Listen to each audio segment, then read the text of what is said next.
Hello friends, அஸ்ஸலாமு அலைக்குங்க. வாங்க இன்றைக்கி என்ன டிப்னா, எனக்கு தெரிஞ்ச டிப்பு சொல்கிறேன். பாவக்காய் கசப்பு இல்லாமல் செய்கிறதுக்காக தாங்க. பாவக்காய் இன்னைக்கு குழம்புக்கு அறுத்து வச்சுருக்கேன். இந்த கசப்பு போகிறதுக்கு லைட்டாக இதை செதுக்கிடுங்க. இதனால் சத்து போகாது. லைட்டாக செதுக்கோங்க. குழம்புக்கு அறுத்து வச்சுருக்கறனால பொடியாக தான் அறுத்துருக்கேன். ரொம்ப பெருசாக எப்போயுமே போடாதீங்க. குழந்தைங்க பாவக்காய் சாப்பிட மாட்டாங்க.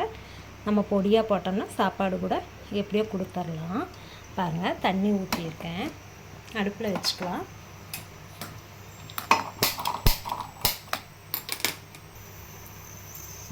தண்ணி ஊற்றி அடுப்பில் வச்சுட்டு லைட்டாக உப்பு போட்டிருக்கேங்க, கல் உப்பு. கொஞ்சம் கொதிக்கட்டும். ரொம்ப கொதிக்க வேண்டியதில்லை, வெந்த மாதிரி ஆயிரும். கொஞ்சம் கொதிக்கும் போது ஆஃப் பண்ணிவிட்டு நீங்கள் வறுத்தாலும் சரி குழம்பு வச்சாலும் சரி இப்படி செஞ்சு பாருங்கள். துளிங்கூடி பாவக்காய் கசப்பு இருக்காது. நல்லா குழந்தைகளும் சாப்பிடுவாங்க. குழந்தைகளுக்கு நம்ம எப்படியோ கொடுத்துடலாம். குழம்புக்கு வைக்கும் போது இவ்வளோ பொடியாக அறுத்து போடுங்க ஃப்ரெண்ட்ஸ். கசப்பு இருக்காது. இப்படி செஞ்சு பாருங்கள். தண்ணி வச்சு லைட்டாக கொதிக்க வச்சு பாவக்காய் குழம்பு ஃப்ரையோ பண்ணி பாருங்கள். வாங்க ஃப்ரெண்ட்ஸ், அடுத்த டிப் என்னன்னு பார்க்கலாம். கூழ் தாங்க, ராகி கூழ். குழந்தைங்களுக்கு நிறையா பேர்த்துக்கு ராகி கூழே பிடிக்காது. இப்படி கெட்டியாகிடுச்சுன்னா நம்மளுக்கே குடிக்க தோணாது. அதுக்காக டிப்ஸ் தான் இது.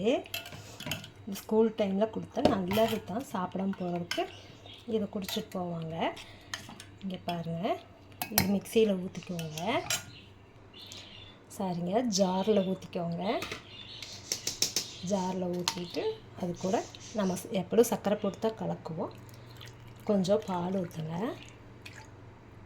பால் வடிகட்டி ஊற்றுங்க ஃப்ரெண்ட்ஸ். இதில் ஆடை இருக்கும், அதுவுமே குழந்தைகளுக்கு பிடிக்காது.